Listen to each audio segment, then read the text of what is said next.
आप सभी को ज्ञान का प्रणाम। आज मैं अपनी किताब प्रभावी संवाद कला से सुनने के बारे में कुछ बात करेंगे। B a good listener.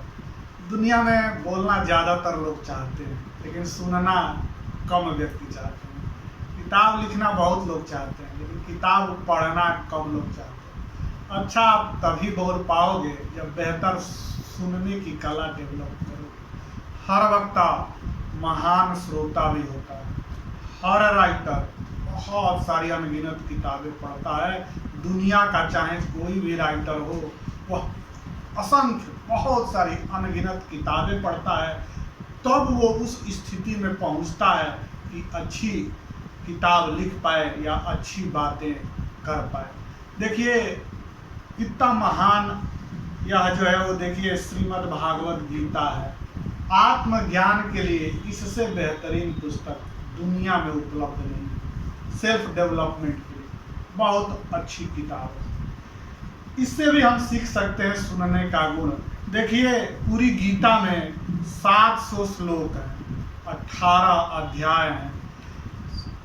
पहले अध्याय में ऐसा नहीं है कि भगवान श्री कृष्ण, गीता में सबसे ज़्यादा भगवान श्री कृष्ण ने जो है वो बातें कही है, लेकिन पहले वो सुने हैं अर्जुन को। अर्जुन उस समय अधीर हैं, व्यग्र हैं, दुखी हैं, परेशान हैं, हताश हैं, निराश हैं।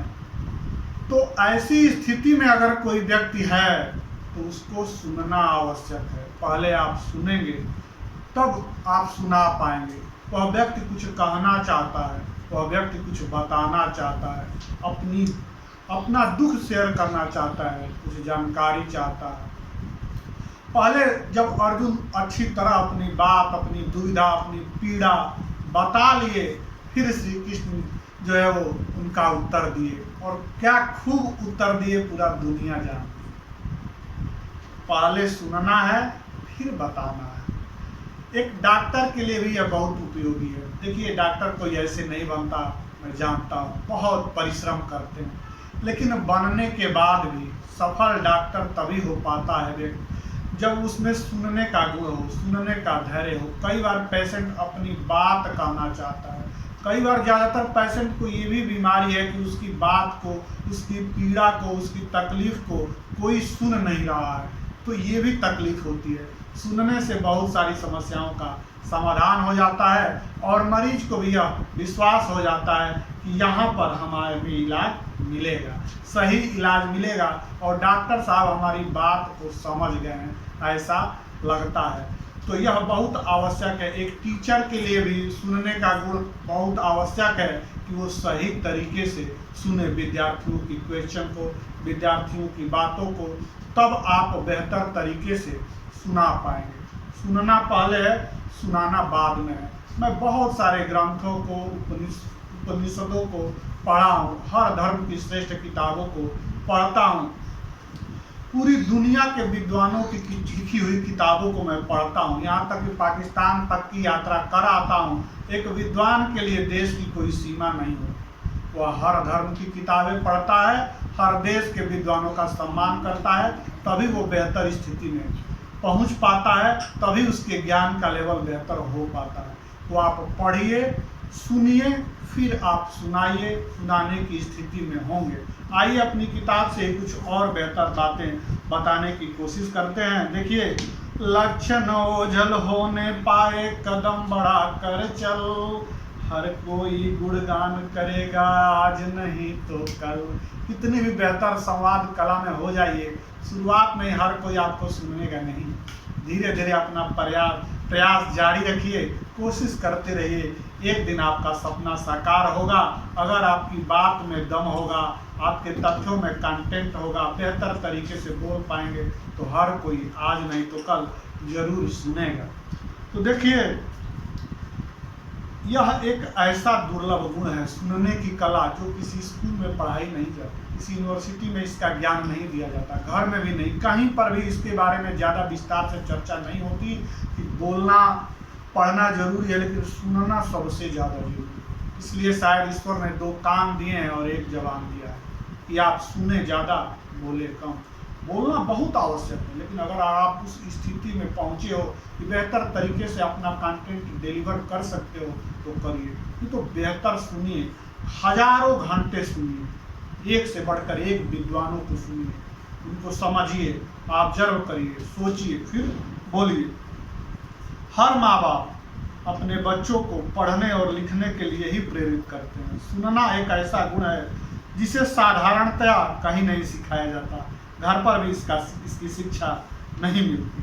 तो सुनना बहुत आवश्यक है। श्रोताओं का भी सुनेंगे तभी वो कनेक्ट हो पाएंगे। देखिए, ज़्यादातर लोग अगर सुनते भी हैं तो वो केवल लड़ने और प्रतिक्रिया देने के लिए। आप अपने अंदर सुनने का गुण विकसित कीजिए, कई सारी समस्याओं का समाधान अपने आप हो जाता है। कई बार व्यक्ति सुनाना चाहता है, परेशान है, तो आप उससे सुन लेंगे ना, तो उसको लगेगा कि आप बेहतर। देखिए, संवाद, इसलिए इस किताब का नाम प्रभावी संवाद कला इसलिए रखे हैं कि संवाद में सुनने का गुण भी शामिल होता है। वन वे नहीं होता है कि हम केवल बोलें और सुने नहीं किसी का।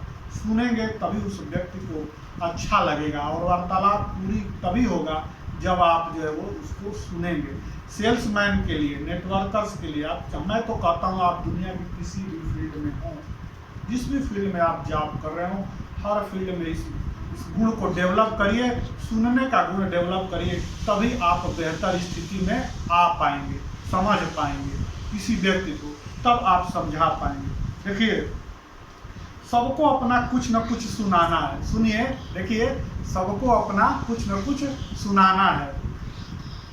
पति पत्नी की नहीं सुनता, पत्नी पति की नहीं सुनती, बच्चा अपने माँ बाप का नहीं सुनता, माँ बाप अपने बच्चों की नहीं सुनते, प्रेमी अपनी प्रेमिका का नहीं सुनता, प्रेमिका भी अपनी प्रेमी की नहीं सुनती, बच्चे अपने अध्यापक का नहीं सुनते और अध्यापक भी अपने विद्यार्थियों का सुनना नहीं चाहते, कर्मचारी बॉस को नहीं सुनना चाहता और बॉस भी कर्मचारियों को नहीं सुनना चाहते। हर व्यक्ति जो है सुनाना चाहता है, सुनना कम ही लोग चाहते हैं। सुनने का गुण डेवलप करिए, आपका वार्तालाप का गुण डेवलप अपने आप हो जाएगा। सफल व्यक्तित्व के लिए यह बहुत आवश्यक है कि आप सामने वाले की बात को पूरी तरह सुने और समझें। एक सेल्समैन में एक अच्छा वक्ता होने के साथ साथ अच्छा श्रोता होने का गुण भी आवश्यक है। आप जब किसी की बात को, किसी की आवश्यकता को, किसी की समस्या को अच्छे से सुन लेते हैं, तो अगर आप समाधान न भी कर पाएंगे तो उस व्यक्ति को विश्वास हो जाता है कि चलिए इन्होंने कोशिश तो की, इन्होंने हमारी समस्या को सुना, तो यह उनको विश्वास हो जाता है। तो वही जरूरी है। ज़्यादातर रिश्ते न सुनने के कारण भी टूटते चले जा रहे हैं। सुनना बहुत भी आवश्यक है। और देखिए, किसी की बात सुनना किसी भी व्यक्ति की अप्रत्यक्ष रूप से उसकी सर्वोच्च प्रशंसा है। कहा जाता है कि सुनना ही परवाह करना है। आप अच्छी डील तभी कर पाएंगे जब आप में सुनने का गुण होगा बेहतर तरीके से। और देखिए, सुनिए, देखिए, और भी लाभ है सुनने से। देखिए, बोलने में अगर आप सावधानी पूर्वक नहीं बोले, आपके मुंह से कुछ, देखिए, तैयारी पूरी कीजिए, उसके बाद कोई गलती हो जाती है तो कोई बात नहीं, सुधार अगली बार होगा, लेकिन सावधानी पूर्वक बोलना बहुत आवश्यक है। इसीलिए कहा गया है, अगर आप बेहतर तरीके से डिलीवर नहीं कर सकते तो सुनने का गुण रखिए, क्योंकि सुनने में कोई नुकसान नहीं होता, सुनने में कोई खतरा नहीं, बोलने में रिस्क है। तो कहा जाता है, देखिए इसमें लिखा है, बोलने में कभी कुछ अनावश्यक बातें निकलने का भय रहता है, लेकिन सुनने में कभी आपका कोई नुकसान नहीं होता। सुनने के लिए कभी आपको जीवन में पश्चाताप नहीं करना पड़ेगा। निराश, हताश व्यक्ति को बोलने दीजिए। जिस व्यक्ति को कोई नहीं सुनता उसकी आप सुन लीजिए। सुनने की कला के विशेषज्ञ बन जाइए। सुनने की कला आज दूसरी किसी भी कला से ज़्यादा दुर्लभ है। और मैं तो कहूँगा, अगर आप अच्छा वक्ता बनना चाहते हैं तो अच्छा श्रोता बनिए। और अंत में एक बात मैं और कहना चाहूँगा, जहाँ एक तरफ जिंदगी में कामयाब होने के लिए बोलने की कला का महत्व है, वहीं दूसरी तरफ सुनने की कला का भी है। अनावश्यक बोलना खतरे को निमंत्रण देता है। पहले तोलिए फिर बोलिए। Be a good listener, encourage others to talk about themselves. शब्द बड़े अनमोल हैं, नाप तौल कर बोल। शब्द बड़े अनमोल हैं, नाप तौल कर बोल। सप्त मुकुट है शीर्ष का, शब्द ही खोले पोल। शब्द ही खोले पोल। और देखिए, अंत में कुछ शायरी के साथ इसको विराम देते हैं। कि मैं ताउम्र यही गलती करता रहा गालिब, मैं ताउम्र यही गलती करता रहा गालिब। धूल चेहरे पे थी और मैं आईना साफ करता रहा, धूल चेहरे पे थी और मैं आईना साफ करता रहा। अगला सुनिए, मैं ताउम्र परिस्थितियां बदलता रहा गालिब, मैं ताउम्र परिस्थितियां बदलता रहा गालिब।